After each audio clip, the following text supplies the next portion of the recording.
తప్పు చేసి తప్పించుకోవటానికి కులమేంటండి? ఎగ్జాంపుల్ కోసం నేనున్నాను. మా కెమెరామెన్ మీద దాడి చేశాను అనుకోండి. మా కెమెరామెన్ పోయి కేసు పెట్టాడనుకోండి.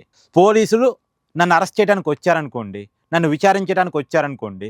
నేను పలానా కులం కాబట్టి నా మీద కేసు పెట్టొద్దు, నన్ను విచారించొద్దు, నన్ను అరెస్ట్ చేయొద్దు అంటే కుదిరిద్దా? చేసిన తప్పుకు విచారిస్తారు, కులాన్ని చూసి కాదు కదా. చేసిన తప్పుకి అరెస్ట్ చేస్తారు, కులాన్ని బట్టి కాదు కదా. కులాన్ని బట్టి అరెస్ట్ చేయరు, కులాన్ని బట్టి వదిలేరు. ఆయన తప్పు చేసిన వాడు కులం చుట్టం ఏందండి? ఇప్పుడు నిన్న జగన్మోహన్ రెడ్డి గారు ప్రెస్ మీట్లో వైఎస్ఆర్ కాంగ్రెస్ పార్టీలో ఉన్న బీసీ నాయకుల మీద వేధింపులు జరుగుతున్నాయని మాట్లాడారు. ఆ నాయకుల పేర్లు చెప్పారు. కారుమూరి నాగేశ్వరరావు, మద్యం రవాణా స్కామ్లో అరెస్ట్ అయిన వ్యక్తి. తర్వాత సిదిరి అప్పర్రాజు, వాళ్ళ కుమారుడు చేసిన యాక్సిడెంట్ కేసును తారుమారు చేయడానికి ప్రయత్నం చేసి అరెస్ట్ అయి జైలుకి వెళ్ళిన వ్యక్తి. విరూపాక్షి, దళితుల మీద దాడి చేసి అరెస్ట్ అయిన వ్యక్తి. జోగి రమేష్, నకిలీ మద్యం స్కామ్లో అరెస్ట్ అయిన వ్యక్తి. అంటే వీళ్ళు చేసిన నేరాల వల్ల వీళ్ళు అరెస్ట్ అయ్యారు తప్ప వీళ్ళ కులం వల్ల వీళ్ళు అరెస్ట్ కాలేదే. వీళ్ళు చేసిన తప్పులు ఉన్నాయి. ఇప్పుడు జోగి రమేష్ బీసీలా కనపడుతున్నాడు, మరి జోగి రమేష్ కోడలు బీసీలా కనపట్లేదా? వాళ్ళ కోడలు ఆ కుటుంబంలో జరిగిన వేధింపుల మీద ప్రెస్ మీట్ పెట్టింది. ఆవిడ జగన్మోహన్ రెడ్డి గారు అపాయింట్మెంట్ కోరారట తన మీద జరుగుతున్న వేధింపులు చెప్పుకుందామని. ఎందుకంటే ఆనాటి పెళ్లికి జగన్మోహన్ రెడ్డి గారు పెద్ద మనిషి పోయి ఆస్వాదించి వచ్చాడు. తన మీద జరుగుతున్న వేధింపులు చెప్పుకుందామని జగన్మోహన్ రెడ్డి గారు అపాయింట్మెంట్ అడిగితే దొరకలేదట. మరి ఆమె బీసీ కాదా? ఆమె ఒక విక్టిమ్గా నిలబడ్డారు. ఇప్పుడు సిదిరి అప్పర్రాజు పేరు జగన్మోహన్ రెడ్డి గారు చెప్పారు. సిదిరి అప్పర్రాజు గారి కుమారుడు చేసిన యాక్సిడెంట్లో చనిపోయిన వ్యక్తి ఎవరు? దానయ్య. ఆయన కూడా బీసీ కదా. ఇప్పుడు అక్కడ విక్టిమ్ని చూడాలి కదా. ఒక బీసీ బిడ్డ, నిరుపేద బిడ్డ, అతన్ని కదా చూడాల్సింది. ఒక బీసీ బిడ్డని చంపేశారు. ఇలా వాళ్ళ కుటుంబం ఆవేదనని కదా అర్థం చేసుకోవాల్సింది. ఏమండి అంటే ఎక్కడ కులం చూడకూడదు అక్కడ కులం చూస్తున్నారు, ఎక్కడ కులం చూడాలో అక్కడ కులం చూడటం వల్ల మేఘనాకి జగన్మోహన్ రెడ్డి గారు అపాయింట్మెంట్ ఎందుకు ఇవ్వలేదు? చనిపోయిన దానయ్య కుటుంబాన్ని జగన్మోహన్ రెడ్డి గారు ఎందుకు పరామర్శించలేదు? వాళ్ళు బీసీలా కనపట్లేదా? ఇప్పుడు ఇది కూడా పోనీయండి. కడప జిల్లాలో పెద్ద దస్తగిరి అని చెప్పేసి ఒక బీసీ నాయకుడు, వైఎస్ఆర్ కాంగ్రెస్ పార్టీకి సంబంధించిన బీసీ నాయకుడు వైసీపీ నేతల చేతిలో చనిపోయాడు, చంపబడ్డాడు. మరి ఆ కుటుంబాన్ని ఈ రోజు వరకు జగన్మోహన్ రెడ్డి గారు పరామర్శించలేదే.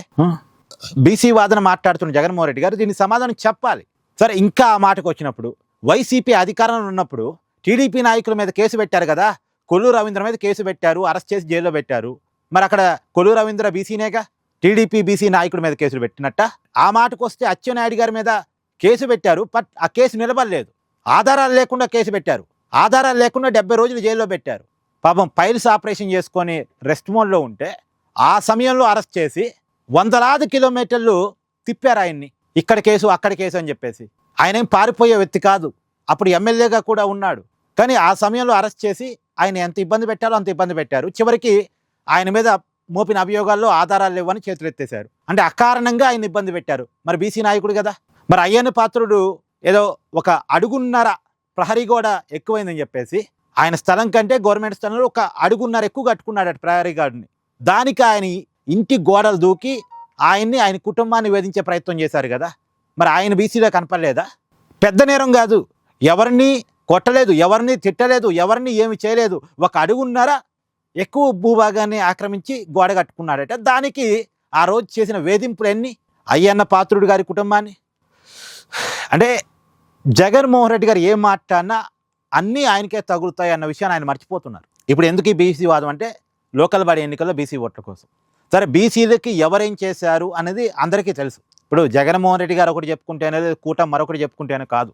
బీసీలకి ఎవరేం చేశారు, బీసీ నాయకత్వాన్ని ఎవరు ఎంకరేజ్ చేశారు, బీసీ నాయకత్వాన్ని ఎవరు తయారు చేశారు అది అందరికీ తెలుసు. కాకపోతే ఇక్కడ నేను అంటే ఒక పార్టీ తరఫున ఒకరు తప్పుచ్చుకోవడం కోసం ఈ పార్టీ మాత్రమే బీసీలకి ప్రయారిటీ ఇచ్చిందని నేను చెప్పను. కానీ ఇప్పుడు నిందితుల్ని జగన్మోహన్ రెడ్డి గారు వెనకేసుకు రావడానికి తప్పుపడుతున్నా. అందుకే ఈ మాట మాట్లాడుతున్నాను నేను. నిందితుల్ని వెనకేసుకు రావడానికి తప్పుపడుతుంది. తప్పు కదా మరి అది. నిందితులు కులం చూడకూడదుగా.